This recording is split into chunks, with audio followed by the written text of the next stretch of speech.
آج آپ دیکھتے ہیں سماج میں کچھ ایسی سماجی برائیاں. سب سے پہلی بڑی برائی میں بتاؤں گا, سب کو برا لگے گا, موبائل کا ایکسیسو یوز. ہمارے بچے 8-8 گھنٹے 10-10 گھنٹے موبائل پہ لگے رہتے ہیں, لیکن ہم نے یہ کبھی نہیں دیکھا کہ موبائل ایڈکٹ ہو چکے ہیں اور اس موبائل کے اندر یہ کیا دیکھ رہے ہیں اس کو بھی ہم نے نہیں دیکھا. اس چیز کو ریگولیٹ کرنے کی ضرورت ہے. یہ بچوں کی مثال نہیں ہے, میں نے بڑے بڑے لوگ بھی موبائل کے ایڈکٹس دیکھے ہیں. ایک ایگزامپل دوں گا, ایک آدمی نے کسی ڈپارٹمنٹ سے لون لیا اور موبائل اپلیکیشن پہ گیمز کھیلنے شروع ہو گیا. گیمز کھیلتے کھیلتے اس نے 18 لاکھ کا لون جو ہے موبائل اپلیکیشن پہ کسی گیمنگ اپلیکیشن کے ذریعے گنوا دیا اور بعد میں رونے لگا کہ میرا سارا پیسہ یہاں سے چلا گیا. ایزی منی کے پیسے, ایزی منی کے پیچھے جو لوگ چلتے ہیں وہ کہیں نہ کہیں نقصان اٹھاتے ہیں. ان چیزوں سے دور رہنے کی ضرورت ہے. موبائل کا استعمال, نشہ, ڈرگ ایڈکشن ہماری سوسائٹی کا ایک پارٹ بن چکا ہے. کہیں بھی ہم اسے پکڑ نہیں پا رہے ہیں. زبردستی سے پولیس اور ضلع کی جو انتظامیہ ہم اس پہ کام کرتے ہیں, لیکن ضلع انتظامیہ اور پولیس ہی صرف اس چیز کو دور نہیں کر سکتی ہے. اس کے لیے ہم سب لوگ رسپانسیبل ہیں. پیرنٹس رسپانسیبل ہیں, سوسائٹی رسپانسیبل ہے, انسٹیٹیوٹس رسپانسیبل ہیں, جتنے بھی ہمارے ایجوکیشن ریسرچ انسٹیٹیوٹس ہیں وہ رسپانسیبل ہے. کہیں نہ کہیں اس چیز کو کنٹین کرنے کے لیے ہم سب لوگوں کو کام کرنا پڑے گا.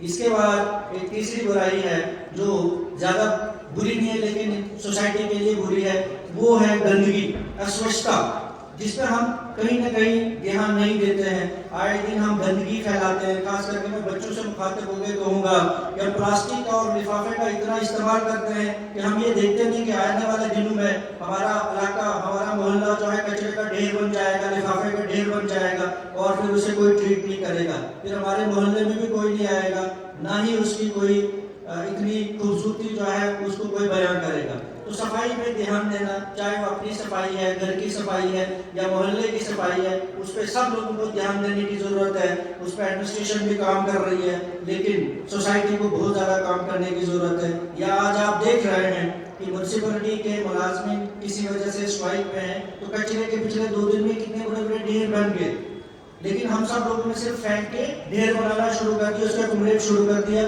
کہیں یہ نہیں سوچا کہ ہم اس کو کنٹین کیسے کریں, ہم 2 دن اس کو گھر میں کیسے رکھیں, اگر کوئی مجبوری ہے تو ہم اس کو کیسے آگے اس کا حل نکالیں. تو ان چیزوں پہ کام کرنے کی ضرورت ہے. اس کے علاوہ آپ دیکھ رہے ہیں کہ سوسائٹی میں صرف کیریئر پروگریشن پہ نہیں جانا ہے. میں نے ابھی سنا کہ اس سکول کے, اس انسٹیٹیوٹ کے اتنے ہونہار لوگ رہے ہیں جو انہوں نے اپنا جو ہے سکہ پورے دیش میں منوایا ہے.